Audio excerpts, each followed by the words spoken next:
Dr. Michelle, after they've had a first consult with you and they've decided to move forward, describe the very next examination that they'll be involved with. Okay, well, so there's a couple of different options within the structure of my office and the services that I offer. From a functional medicine perspective, I try to meet everybody financially in the place that they're at, realizing that not everybody has a lot of discretionary income to help themselves get well. And in this day and age, insurance doesn't pay for these things that keep us healthy. Insurance only pays for things that keeps us sick. Unfortunate, right? But that's not likely to change in the short term. So the two tracks are not a lot of lab tests and relying more heavily on muscle testing, which not everybody understands or knows about, but we do our best to educate people on that process, even in the 30-minute consult, so that they have an understanding of what that means. That's a 2-hour appointment.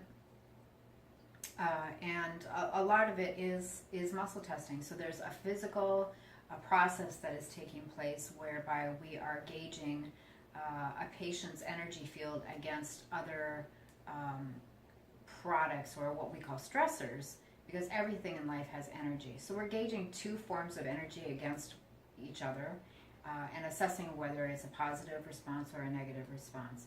And in that, we can assess whether somebody is overburdened by heavy metals, chemicals, environmental chemicals, different types of toxins, bacteria, viruses, parasites.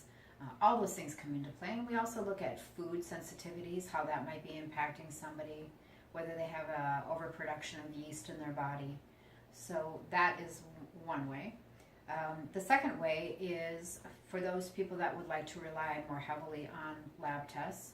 And lab tests can be a part of the 2-hour track as well, but not required.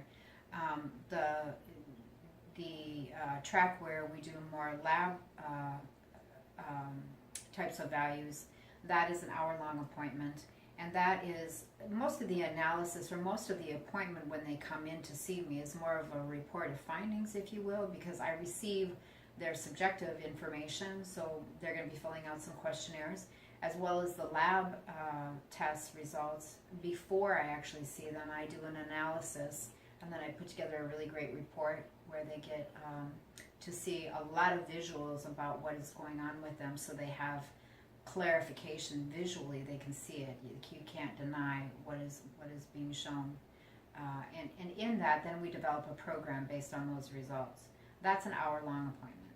And so that really is the two different types of programs that I have in my office. As you described that, it seems to me that a new patient that's used to conventional healthcare is going to be shocked, stunned that they're getting so much time with the professional. Can you comment on that? Yeah, well, I think with functional medicine, if they know anything about functional medicine, they've probably heard bits and pieces about how the intake is much more involved, right? Because the only way to ascertain what is going on with an individual is to actually speak with them and get information from them. Now, you can get that in, like I said, subjective information through questionnaires and things of that nature, but certainly when we're doing something like muscle testing, it takes a lot of time to glean that information, because it's a different process with each thing we come in contact with. So it just takes a lot of time to do that, right? With the hour-long track, most of the information gathering, if you will, is taking place way before I actually see the patient. Their subjective information is submitted. They may do a 2-week diet diary, so I can actually see the food that they're ingesting. The lab values come back. And so all of that stuff is taken into consideration when I do my analysis and put together the report. And then, like I said, the appointment itself is more of a report of findings. There's not a lot of hands-on. It's just a communication between me and patient, with me delivering information, speaking about the information, making sure that they understand the results, and then outline the plan, if you will, and making sure that the patient has a comfort with that as well. I always tell my patients, I'm not a dictator. I'm just an information giver, right? I give information, I give guidance, I give recommendations. At the end of the day, it's the patient that has to do the work. So it's very important to me that my patients, first of all, have an understanding of what I'm asking of them, and second of all, have a level of commitment within themselves that says, yes, I want to do this. Yes, I want to try. And you know, if they don't, then that needs to be communicated back to me so that we can then begin to find a different way, take a different path, put together a different plan. So it's definitely a partnership between me and the patient. It's not just a one-way street. In that partnership and in the plan that you presented to them, in your mind, how, or in your practice, in your experience with the practice, how many of those patients actually improve or reverse symptoms, underlying problems that they've had? 100%. 100%? Yeah. Not everybody has that.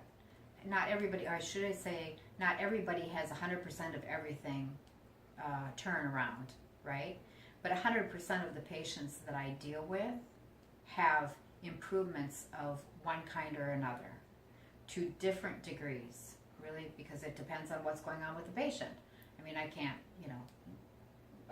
say that everybody's going to have the same exact results, because that just isn't going to happen. We're all individuals. We all respond differently. But if a patient comes under my care and they do as I ask of them, or as the plan that we put together for them, and they stay the course, they will see results 100% of the time. And I've heard you say to others that essentially Rome wasn't created in a day. So yes. No, it wasn't. And your health is not going to turn around in a day either. It took many, many years for people to become ill. I would say, the average age in my practice is 50 and above. I deal with a lot of the older population. It's taken a lifetime for their health to fail.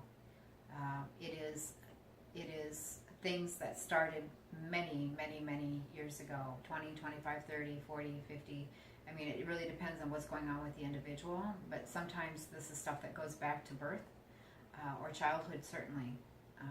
And people are always amazed to find that out, but the body breaks down over time. The body doesn't just collapse. It is because of deficiencies that the body systematically begins to break down. And is it fair to say that when they haven't achieved success or improvement with that through conventional medicine, that that's because conventional medicine tends to be a treatment of the problem that exists today? Or yeah, absolutely. How would you explain that? Because Well, people are confused about what the difference is. Okay, so Western medicine is symptom driven, and functional medicine is root cause driven. So Western medicine is the Band-Aid approach. You have a symptom, you go in there, I have a headache, you're going to get a pill for a headache. Yes, it will take the headache away, but it's not taking away, or it's not uncovering or not fixing the reasons why the headache exists in the first place. Okay? Functional medicine seeks to find the root cause of why you have that headache, and then seeks to repair that root cause. Okay.